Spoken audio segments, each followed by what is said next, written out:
বহন করবে। আগামী দিনে যদি তেলের দাম বাড়েও আন্তর্জাতিক বাজারে বেশ অনেকটা, তাহলেও ভারতে হয়তো ততখানি এফেক্ট পড়বে না। পেট্রোপণ্যের দামে লাগাম টানতে অন্তঃশুল্ক কমালো কেন্দ্র। আন্তর্জাতিক তেল বাজারে অনিশ্চয়তার দরুন চাপ বাড়ছিল সাধারণ মানুষের ওপর। পেট্রোলে লিটার প্রতি অন্তঃশুল্ক 13 টাকা থেকে কমিয়ে 3 টাকা করল কেন্দ্র। অন্যদিকে ডিজেলের ওপর থেকে তুলে দেওয়া হলো অন্তঃশুল্ক। আগে প্রতি লিটার ডিজেলের ওপর চাপানো হয়েছিল 10 টাকা শুল্ক। এই মুহূর্তে সরাসরি চলে যাব, আমাদের প্রতিনিধি সুকান্ত মুখোপাধ্যায় রয়েছেন আমাদের সঙ্গে। সুকান্ত, কবে থেকে এই সুবিধা পাবেন সাধারণ মানুষ? দেখো, ইতিমধ্যে সরকারি নোটিফিকেশন সামনে এসেছে এবং সেখানে কিন্তু পরিষ্কার যেটা বলা আছে যে পেট্রোলের লিটার প্রতি অন্তঃশুল্ক 13 টাকা থেকে কমিয়ে 3 টাকা করলো কেন্দ্র, অর্থাৎ 10 টাকা ইতিমধ্যে কিন্তু উইথড্র করা হয়েছে। এবং ডিজেলের ওপর থেকে এই কর কিন্তু পুরোপুরি তুলে নেওয়া হয়েছে অন্তঃশুল্ক, অর্থাৎ যেটা 10 টাকা নেওয়া হতো এটা এখন কার্যত শূন্য। অর্থাৎ এর ফলে যেটা হচ্ছে যে পুরোপুরি ডিজেলের উপর যে অন্তঃশুল্ক রয়েছে বা এক্সাইজ ডিউটি, সেটাকে সেন্ট্রাল গভর্নমেন্টের তরফে ইতিমধ্যে কিন্তু উইথড্র করে নেওয়া হয়েছে। তার ফলে যেটা হয়েছে যে বিমানে জ্বালানির দাম কমছে, এভিয়েশন টারবাইন ফুয়েলের ওপর অন্তঃশুল্ক কমানোর সিদ্ধান্ত নেওয়া হয়েছে কেন্দ্রের তরফে।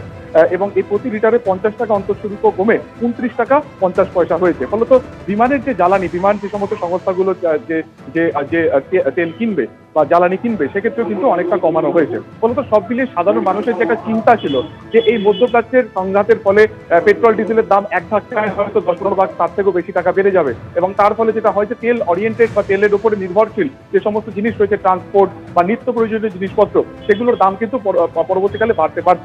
এবং সেই জায়গা থেকে অন্তঃশুল্ক কমানোর এই সিদ্ধান্ত কিছুটা হলেও কিন্তু অক্সিজেন দিচ্ছে সাধারণ মানুষকে, এবং তার ফলে নিত্য প্রয়োজনীয় যে জিনিসপত্র রয়েছে সেগুলোর দাম মোটামুটি এখনো পর্যন্ত আকাশ ছোঁয়া না হলেও কিছুটা হয়তো বাড়বে। ফলত এটা নিয়ে যেটা সাধারণ মানুষের বক্তব্য, অর্থনীতিবিদরা যারা বলছেন যে কিছুদিনের জন্য অন্ততপক্ষে সুরাহা পেতে চলেছেন সাধারণ মানুষ। পরবর্তীকালে অবশ্যই সংঘাতের পরিস্থিতির দিকে ভারতবর্ষ এবং অন্যান্য দেশ তাকিয়ে রয়েছে। ফলত একেবারে ইন্টারন্যাশনাল বাজার থেকে যে ক্রুড অয়েল কিনতে হচ্ছিল যে একেবারে আকাশ ছোঁয়া দামে, এই অন্তঃশুল্ক কমানোর ফলে কিন্তু একেবারে সরাসরি সাধারণ মানুষের পকেটে তার প্রভাব কিন্তু আপাতত কিছুদিনের জন্য কম পড়বে। অন্যদিকে আজকে আমরা জানি যে সন্ধ্যা 6:30 নাগাদ প্রধানমন্ত্রী ভিডিও কনফারেন্সের মাধ্যমে সমস্ত রাজ্যের মুখ্যমন্ত্রীদের সাথে তিনি কথা বলবেন, এবং যে সমস্ত রাজ্যে এই মুহূর্তে নির্বাচন রয়েছে, যার মধ্যে পশ্চিমবঙ্গ রয়েছে, সেখানেও কিন্তু মুখ্য সচিবের উপস্থিত থাকার কথা রয়েছে। এবং মূলত এই যে বৈঠকটি হবে তাতে কিন্তু এই পেট্রোল ডিজেল বা জ্বালানির কি পরিস্থিতি এই মুহূর্তে রয়েছে সেটা নিয়েও আলোচনা হবে। তবে আপাতভাবে সেন্ট্রাল গভর্নমেন্টের এই যে অন্তঃশুল্ক কমানো এই সিদ্ধান্তের ফলে সাধারণ মানুষের কিছুটা চূড়াহা হয়েছে, এবং স্বাভাবিকভাবে তারা যেটা মনে করছিলেন যে তেল বা পেট্রোল বা অন্যান্য জ্বালানির দাম অনেকটা বেড়ে যাবে এক ধাক্কায়, সেই অন্তঃশুল্ক বা এক্সাইজ ডিউটি কমার ফলে বা একেবারে প্রত্যাহার কিছু ক্ষেত্রে কমানোর ফলে মানুষের কিন্তু পকেটে কিছুটা রেহাই মিলবে বলেই সাধারণ মানুষ অর্থনীতিবিদরা মনে করছে। সুকান্ত, ধন্যবাদ। পশ্চিম এশিয়া যুদ্ধ পরিস্থিতি চলছে, তারই মধ্যে প্রতিদিন হুড়হুড় করে বাড়ছিল বিশ্ব বাজারে অপরিশোধিত তেলের দাম, যা আপাতত কিছুটা নিম্নমুখী। আর এরই মধ্যে সাধারণ মানুষকে স্বস্তি দেওয়ার জন্য, তেল সংস্থাগুলোকে স্বস্তি দেওয়ার জন্য পেট্রোপণ্যের দামে লাগাম টানতে অন্তঃশুল্ক কমানোর সিদ্ধান্ত নিয়েছে কেন্দ্র। এই নিয়ে আমরা কথা বলেছিলাম অর্থনীতিবিদ অভিরূপ সরকারের সঙ্গে, তিনি কি জানিয়েছেন দেখুন।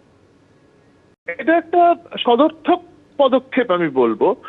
পেট্রোল ডিজেলের দাম তো একটা বাড়ার দিকে একটা টেন্ডেন্সি আছেই।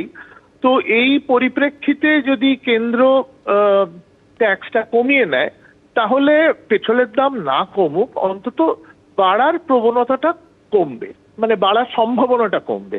তো সেক্ষেত্রে এটাকে তো আমি বলবো যে কেন্দ্র চেষ্টা করছে পেট্রোল ডিজেলের দামটা যাতে